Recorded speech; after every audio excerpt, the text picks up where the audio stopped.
Reflection with theologian Father James Bacik, campus minister at the University of Toledo.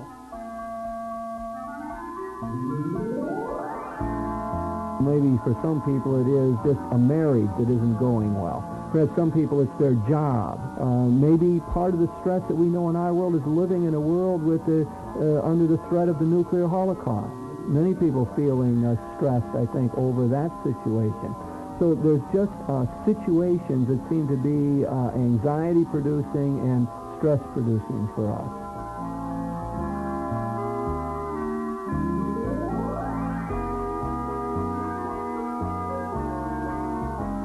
Joining Father Bacik in today's Reflections is Dr. Don Prebor, professor of biology at the University of Toledo.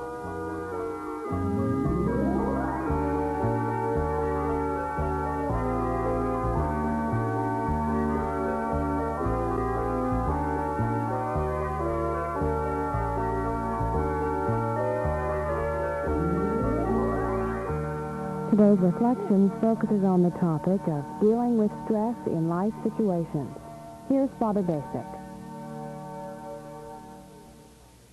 Don, we could probably say that we find ourselves in a stressful situation right now. Here we are. We have to talk over the radio and tape this program. There's a certain nervousness connected with that. And I don't know what it is that flows inside of oneself, but one gets hyped up a little bit. I find out as I prepare for these programs and get into them, that I feel a certain excitement and energy going on inside of myself. And I'm sure there's a stress. If I stopped right now and looked at my physiology, I'm sure that it's not just exactly normal. I feel a little more tension in my neck here, and my palms are a little bit sweaty, and I'm sort of hyped in a way.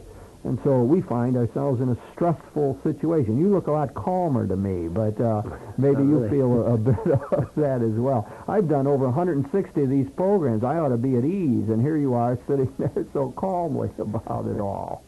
Well, believe me, I'm not all that calm, but I find that being a little bit tense enables me to put new ideas together that I haven't thought of before. Sometimes in the midst of the tension, we feel a little creativity, don't we? We get hyper, maybe, and our mind is working a little faster. I'm sort of glad that I get hyped for doing a program like this. I think if I was totally laid back, that my mind might just shut off completely. I remember one time taking an oral exam, and going into this exam, I think probably well prepared for the material, and I was so relaxed, so laid back. I got in, and it was sitting in an easy chair, and I just was sitting back and so on. The professor asked me a question, and I didn't have the foggiest notion of what it was about. I can remember having to psych myself, and the fact that I didn't know the answer got me sort of nervous and got me in gear, and then it seemed as though I could start to respond. So there are situations which are sort of inherently stressful, but and perhaps it does something good for us to be in those situations. Oh, I think definitely. It's a matter of not eliminating the stress so much as putting a balance to it, a certain calmness along with the tension that comes along with stress. And that balance is what maybe can lead to creativity, being able to achieve what you want to achieve, whether it be an exam or whatever. Mm-hmm. Don, there's many ways in which stress touches us, I think. Stress comes to us from our emotional life, when we can't face our negative feelings at times. And I think it produces in us sort of physiological reactions and so on. I think that stress comes to us in terms of the developmental pattern in life, just growing, just going through the psychological development, the maturation process. It's got all these pitfalls and these chaotic situations and these new challenges, and that produces anxiety in us very often and causes us stress. And here we are now dealing, I think, with maybe a new way of thinking of stress in terms of the overall situations in which we find ourselves in life, sort of inevitable kinds of things that we can't get away from. So maybe for some people it is just a marriage that isn't going well. Perhaps some people it's their job. They've got this job, there's no chance to move to other employment, and it's a stress-producing job, and there they find themselves. What are they going to do about it? Maybe part of the stress that we know in our world is living in a world with under the threat of the nuclear holocaust. Many people feeling stressed, I think, over that situation. So there's just situations that seem to be anxiety-producing and stress-producing for us. Yes, and I think, again, to think of stress as putting us into a kind of chaos or coming from being the feeling that we're in chaos is as an example, as a opportunity for being creative. I can even think of examples from science where that's actually occurred. For example, at the turn of the century, science was in total chaos because there was one part of physics that was contradicting another part. And then Einstein came along and dealt with that or thought about that, and as a result of dealing with that chaotic situation in science, was able to come up with a totally new theory, his theory of relativity. Mm-hmm. So that chaos in science is really the occasion for the production of a new theory. And I'm saying, by example, we can do that in our various life situations as well. Yeah, that's ticking off that idea in the world of science from Thomas Kuhn's The Scientific Revolution, isn't it called, where he talks about the data that we subsume under a given theory, and it's fine, it's going along well, and suddenly there's new data that doesn't fit into the old theory, and there we've got to figure out what to do with it, and sometimes what it produces is a new paradigm, a new model, new theory for encompassing more of the data. And I think that idea has been picked up in a lot of different areas. In the world of theology, we use that particular idea of saying very often we need a new model to look at a theological reality because what we now know about it doesn't fit the old model, doesn't fit the old theory. And so we have an example here, I think, that probably could be applied to our lives. Certain times we accumulate experiences, and they just don't fit anymore. They cause us to be out of sync with ourselves, new things happening to us. And so maybe as people move into adolescent life, that happens, so that now they've got peer pressure upon them to do certain things. They've got the drug scene they have to deal with, and here they've had a very stable home environment and clear teachings from their parents and their religious tradition, and now they got a whole new world out there that they have to somehow get together. And so they are in, very often, I think, a stressful situation. Mm-hmm. They're in a situation that produces inside of them a certain dissonance, and they have to work out how to deal with this. They got to figure out how to deal with their friends who are on drugs, or how much they're going to get into that scene themselves, and how they're going to deal with the guilt that might come if they do, or how they're going to deal with the peer pressure if they don't. So we have here a life situation, it seems to me, which is stress-producing again. I find a very helpful idea in that is the idea of being a hero. Namely, we tend to think of heroes as other people, these few characters like Einstein or the great saints and so forth, having done wonderful things.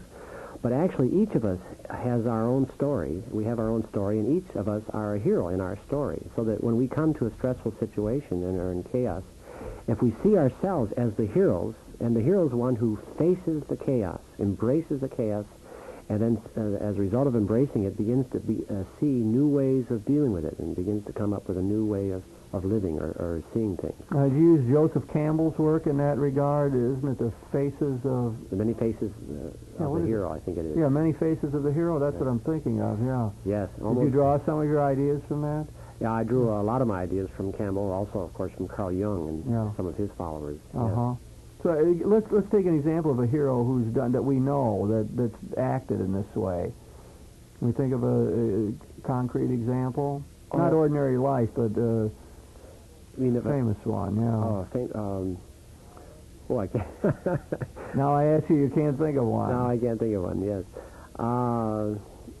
Well, of course, I mentioned the idea of Einstein and science, but... what about, you go back to the Greek mythology like Prometheus who steals the fire from the gods and takes this great risk and therefore advances the human situation in a way. Oh, yes, or in mythology, I was thinking even of Oedipus, in the sense he was a hero in that he pursued the truth.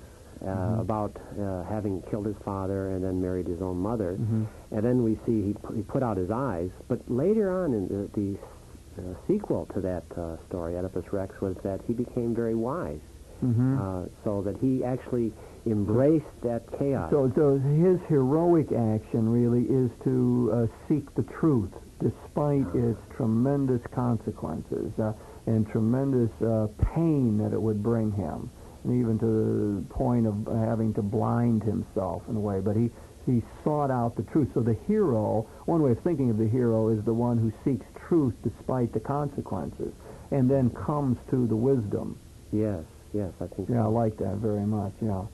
So, and your idea here is that if we would sort of have the heroic figures in mind, it would cause us to be more heroic. Or if we thought of ourselves as being heroes, the real maker of the story in a way, that would enable us to do better with the chaotic situations in life and the stress. Yeah, if we visualize ourselves as being a hero, then therefore we can visualize ourselves as embracing this chaotic situation. You know, in the Christian tradition, Don, it just strikes me that, and I think you said this in a way, the saints take on a new role, don't they? Yes. The saints become interesting figures because they show a certain type of heroism that we could apply to our own lives. Saints as heroes. So we think of St. Peter, who did the same kind of thing that Judas did, that is, deny the Lord, but who's able to come back because he can accept forgiveness from the Lord. So he becomes a hero type because he can accept forgiveness and therefore becomes the leader of the primitive church, an important figure for the rest of us. I know what's impressed me about saints, particularly for this age now, is that I think even St. Teresa of Avila and some others had serious doubts about God at times, and as if no one is absolutely certain, but they have to come to that certainty through faith. But she was able to face that and embrace that uncertainty and that chaos and also uncertainty about herself. Am I really a saint? Am I really just a phony? You see that over and over in the lives of saints, which is exactly the same feelings that various of us have about our own lives. That's right. So here we would get the hero as the one who's able to entertain doubt and overcome it, whose faith would be in sort of constant tension with the doubt that necessarily is part of the human situation. Right.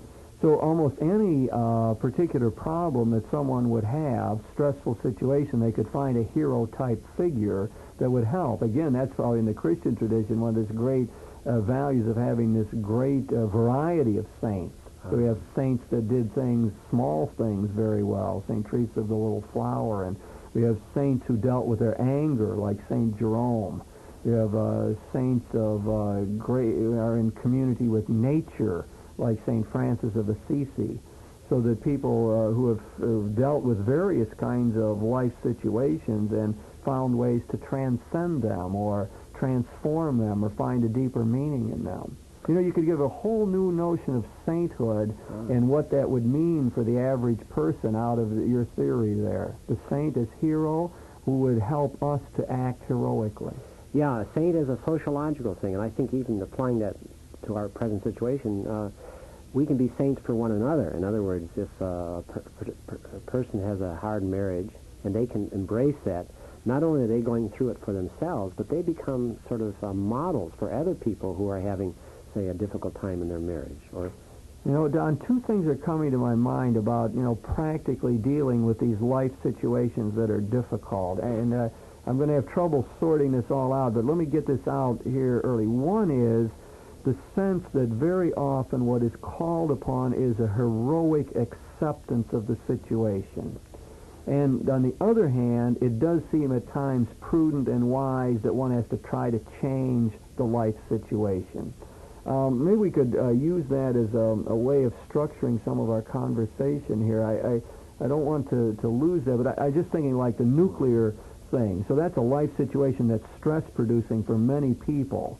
And even those who are not facing it are often dealing with what we call psychic numbness. They are somehow not functioning fully because they're not facing it. Now, it seems like one thing you ought to do with that is say, hey, how do we get rid of nuclear weapons? How do we cut down on the threat?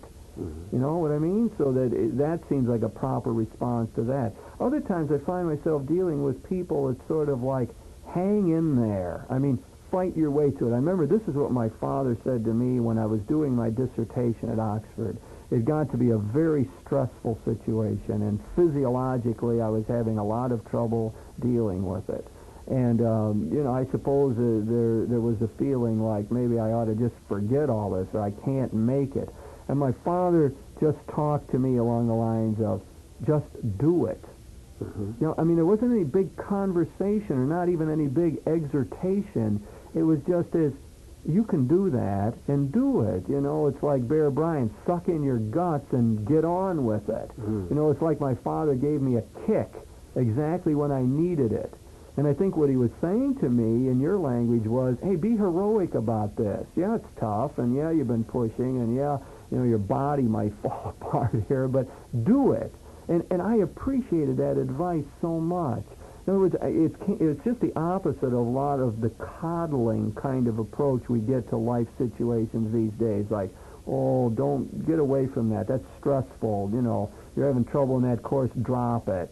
You know, the marriage is a little rocky at the beginning, get a divorce. The job is putting stress on you, well, go and work someplace else where isn't so demanding. And I just feel intuitively that a lot of times the right response is no. It's a little bit of a kick, like my father gave to me. I appreciate that so much. That's how my father was. He expected me to face life's problems. And my mother, too, is very strong on that. I mean, this is the situation you're in, and you just better face up to it. You know, you fight your way through it. I have an example in my mind. One time I wanted to go play ball in another place, and there were kids there on the way to get there who wanted to beat me up for some reason. And my mother's response to that was not, well, I'll take you over there, or stay home. It was, you want to play ball, you fight your way through over there. You know, you get yourself over there to play. Still remember that. It's got that gritty side to it. You know what I mean? As I'm relating it to that hero thing that you're saying is sometimes we have to act heroically. Yeah, a term I like a lot is active passivity. On the one hand, it's passive in the sense that we are accepting a situation. You can't run away from it. You embrace the stressful situation, so you accept it. But it's active in the sense that you don't just lay down and let it overwhelm you, but rather you grope your way through the situation. You don't know what you're going to do, but you with faith, you grope your way to see how things will work out. But you embrace the situation and work your way through it. So it's both active and passive. I like that. I think it fits in a lot with my own thought of the dialectic of life. I think very often there are really two things that we're having to juggle, keep in balance, or in fruitful tension, as I like to call it, working for a synthesis. And I like that idea of an active passivity.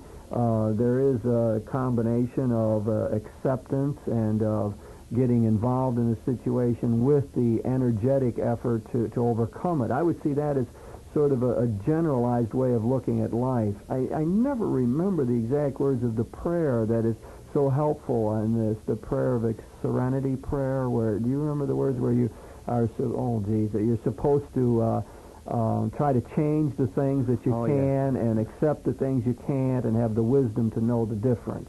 That's the essence of that. I don't know why I always block on the exact words, but that's so important, you know, and it guides so many people's lives, and I think there's a tremendous wisdom enshrined in that kind of thing. Puts together, you know, I got to act at times to change, you know, like the nuclear situation. Some things I can't change. I mean, there might be some woman in a marriage who just can't get out of it for many reasons. You know, maybe psychically she couldn't deal with it, or there's children involved and so on, or there's a husband who would fall apart if she wasn't there, and maybe she just has to say to herself, that's my cross in life. That's what I'm called upon to accept. A lot of wisdom in that Christian notion of carrying one's cross, I think, as a part of it. Yes, but the idea we're adding is that instead of just accepting it, she can't run away from the situation, but she can do something about the situation. She can change the way she sees things, perhaps.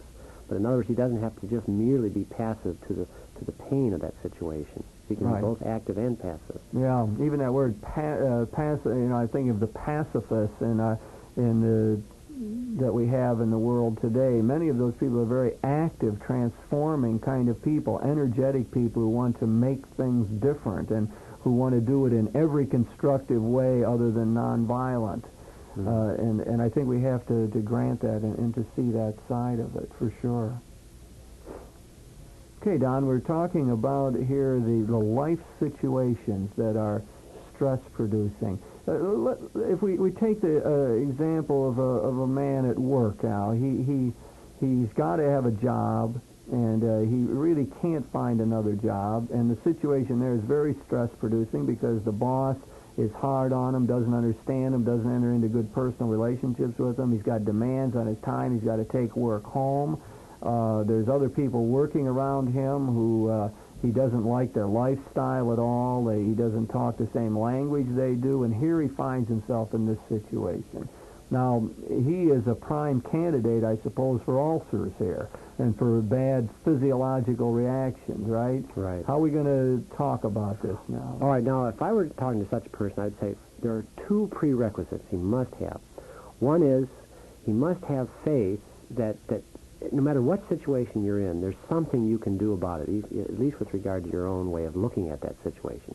You don't have to just lay down and let it happen. Even if you can't relieve the job, there's something you can do in that situation.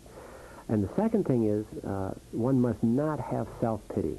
If one has self-pity, there's no way that you can solve problems. And I see this time and time again, whether it's in athletes who are losing a game and finally win, or someone in a stressful situation. You pity yourself, there's no hope. So once they get over those two things, then they can do the more positive. Embrace the stress of the situation and work their way through in some way.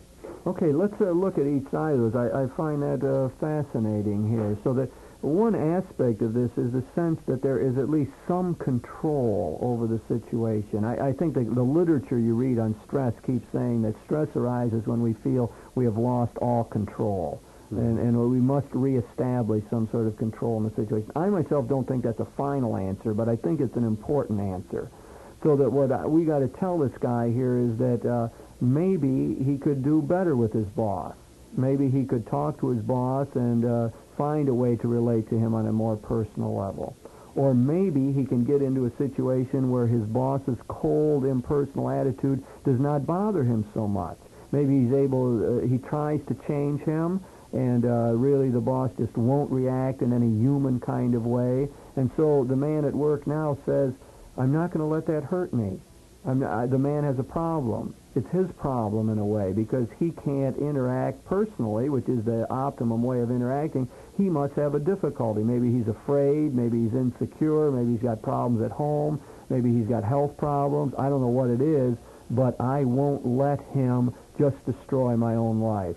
I often say that we should not let irrational people make us unhappy.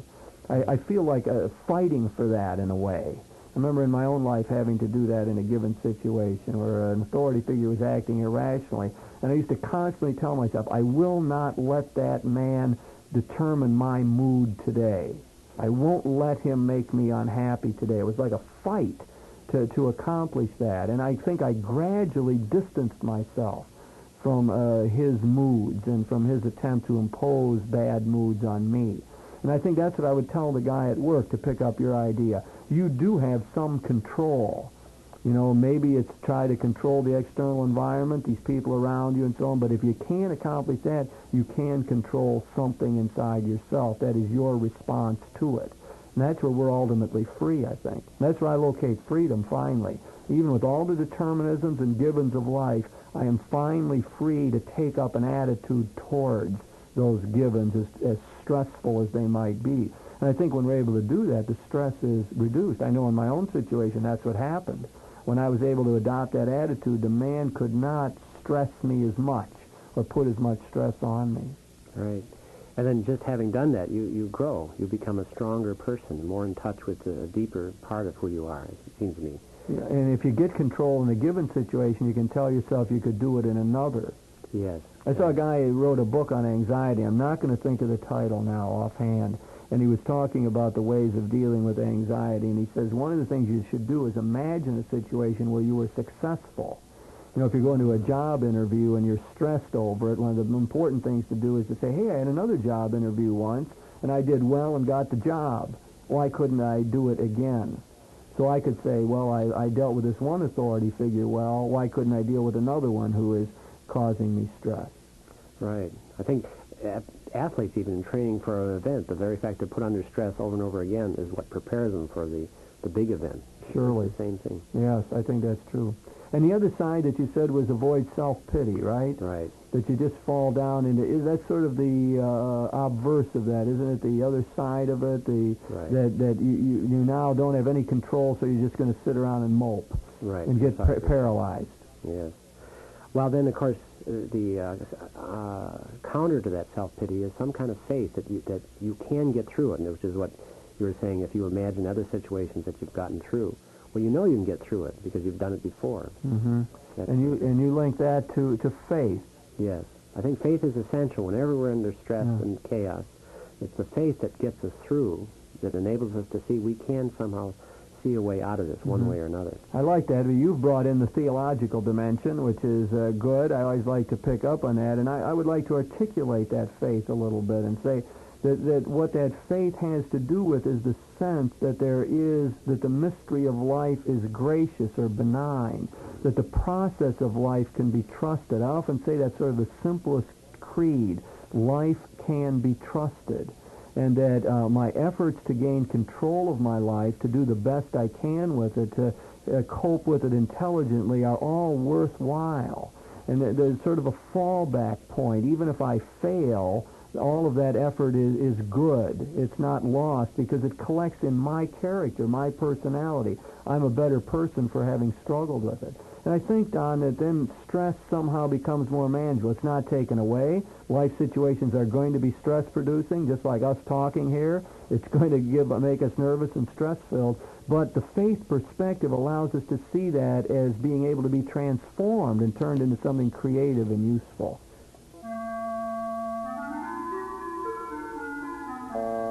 You've been listening to Reflections with your host, theologian Father James Bacik, campus minister at the University of Toledo.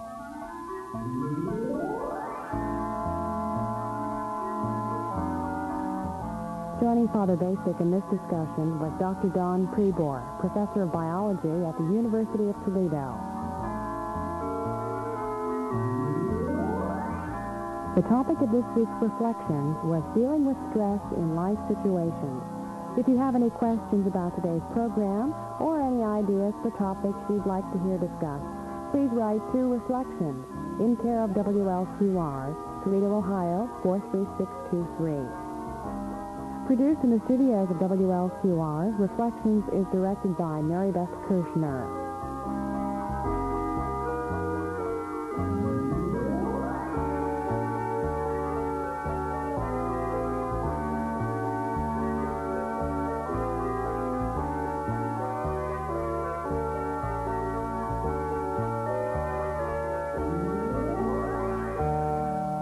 Reflections is brought to you by the Genesis Radio Network.